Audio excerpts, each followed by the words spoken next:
ఎంత దారుణంగా అంటే ఒంటరిగా కనబడితే చంపేస్తామని అంటున్నారు. బాధ్యత కలిగినటువంటి ఒక వ్యక్తిగా ముందు నేను ఈ విషయాన్ని పోలీస్ డిపార్ట్మెంట్ దృష్టిలోకి తీసుకుని వెళ్ళాను. ప్రవీణ్ పగడాల అన్న మరణం తర్వాత నెక్స్ట్ చంపేది అజయ్ బాబుని అన్న పెద్ద ఎత్తున ట్రోల్ అవుతున్నటువంటి విషయం మీకు తెలుసు. మీరు పోలీసులకు ఎందుకు చెప్పలేదు అని ఖచ్చితంగా అడుగుతారు. కాబట్టి నేను స్టేషన్లో కంప్లైంట్ పెట్టాను. ఎఫ్ఐఆర్ నమోదైంది. త్వరలోనే పోలీసులు వాళ్ళని అరెస్ట్ చేస్తారని నేను భావిస్తూ ఉన్నాను. ఈ విషయం గురించి మీతో చెప్పడానికే ఇప్పుడు ఈ వీడియో చేస్తున్నాను. దయచేసి ఏ ఒక్కరు కూడా ఆందోళన చెందకండి. ప్రవీణ్ పగడాల అన్న ఎంత గొప్ప వక్తో అంత గొప్ప పరిశుద్ధుడు, ఎంత గొప్ప పరిశుద్ధుడు అంత గొప్ప నీతిమంతుడు. ప్రాణం పోయినా ఆయన తప్పుడు పని చేయడు.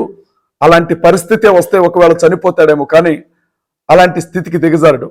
ఇప్పుడు ప్రవీణ్ పగడాల అన్న చనిపోయారు, ఆయన వ్యక్తిత్వాన్ని చంపుతున్నారు. ఇప్పుడు ఆయన కుటుంబాన్ని బజార్ను లాగడానికి ప్రయత్నం చేస్తూ ఉన్నారు. నా వంతుగా నేను ఈ విషయంలో పోరాడడానికి సిద్ధంగా ఉన్నాను.